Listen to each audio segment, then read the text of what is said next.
She's traumatized. What do you expect? We were traumatized, but there was happiness too. Yeah, she's pretty traumatized. No, she's not. And you're not traumatized as well. Trust me. You see, a lot of people think that because they got laughed at in school back then, they became introverts and shy and they avoided people because they're traumatized. A lot of people say it for the sake of attention between their friends, or just because they broke up, they think that they are traumatized. I call it patheticness, if this is even a word, I don't know. I'm sorry for hating you, but you're not traumatized, that's for sure. So, what is this trauma thing? Who are the people that are really traumatized?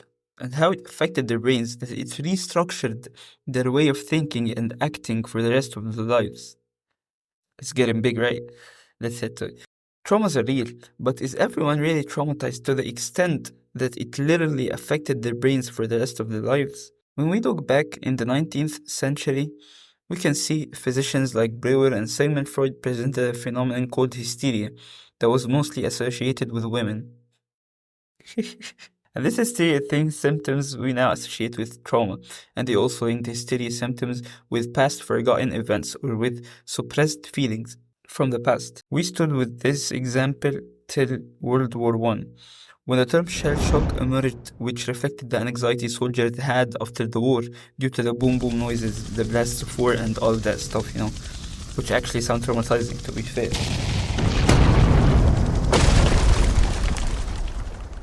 The next phase of trauma investigation came after the Vietnamese War, where the term post-traumatic stress disorder, PTSD, came out for the first time, highlighting that traumas do not only occur due to wars but also could be caused by accidents or natural disasters, such as earthquakes, floods, or maybe also caused by abuse. Nowadays, the term went viral, and psychiatrists took a more in-depth look at the effects of trauma on the brain function, which will be explained by Dr. Bro. Dr. Bro, please have the mic. Thank you, sir. As we can see, traumas affect the amygdala part, the prefrontal cortex part, and the hippocampus part as well. I agree for sure. Thank you, Dr. Bro. You see, the amygdala part of the brain is the part responsible for processing emotions, especially fear and anxiety. It's critical in the body's response to threats. The trauma can make the amygdala hyperreactive, meaning it becomes more overly sensitive to perceived threats. This heightened sensitivity leads to exaggerated fear responses, even to minor triggers. For example, people who have experienced trauma may overreact to sounds or situations that remind them of the traumatic events.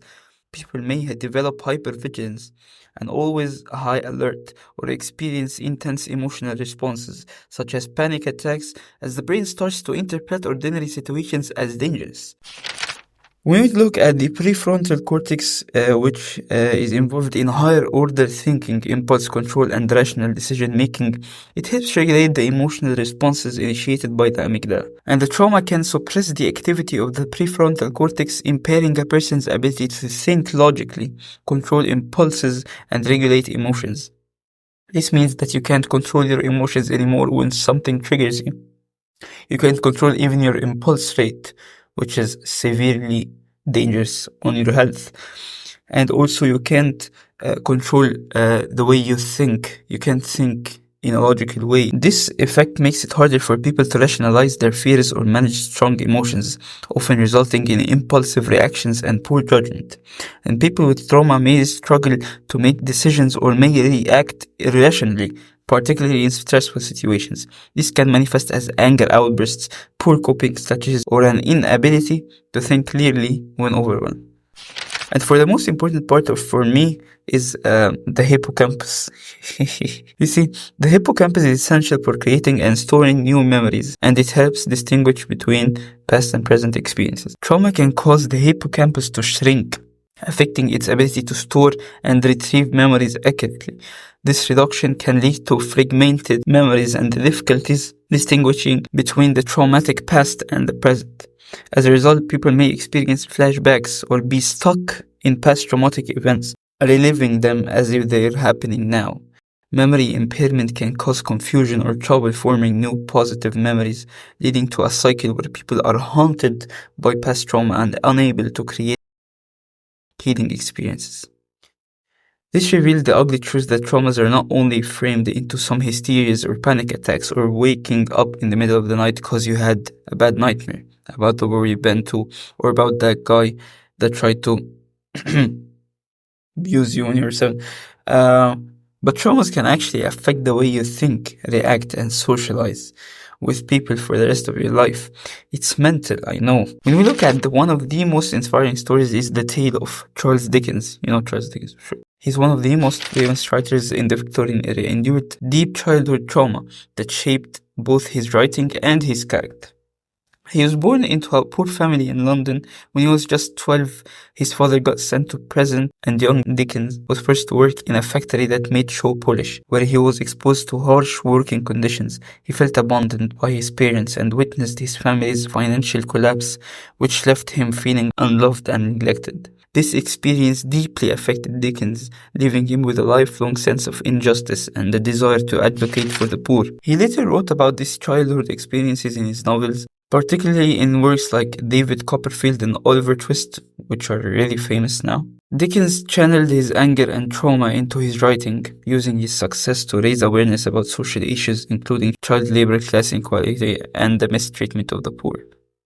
As Dickens matured, he found emotional healing through his work. Writing gave him an outlet for his frustrations and allowed him to process his pain while helping others understand the suffering of those who were less fortunate. He also became a social reformer, working to change the very conditions that had scared him in his youth. Dickens' story is one of using personal trauma to drive positive social change, turning his pain into something meaningful. Like my brother, Dr. Geber Mate, says, trauma is not what happens to you. Trauma is what happens inside you as a result of what happened to you. Which is a better way to say that instead of putting blames on the event that hurt you, you can just deal with it, face it like a real one, and move on like nothing happened. Because the past can't control you, man. It just can't. But you're too locked in inside your head that you believe that you can't get out of it. But guess what? You can. Just realize where the problem at. Deal with it if you really want to change. My other guy called Michel Rosenthal. Michel Rosenthal. He said, trauma creates change you don't choose. Healing is about creating change you do choose. So no matter what trauma you've been through, if it's as big as war or if it's as big in your head as getting laughed at in a class, you just gotta deal with it. And otherwise you will be locked inside your head forever, acting like it's not you and not knowing what is wrong with you. So please, wake up, realize, fix, act, and please like and subscribe for more. Bye.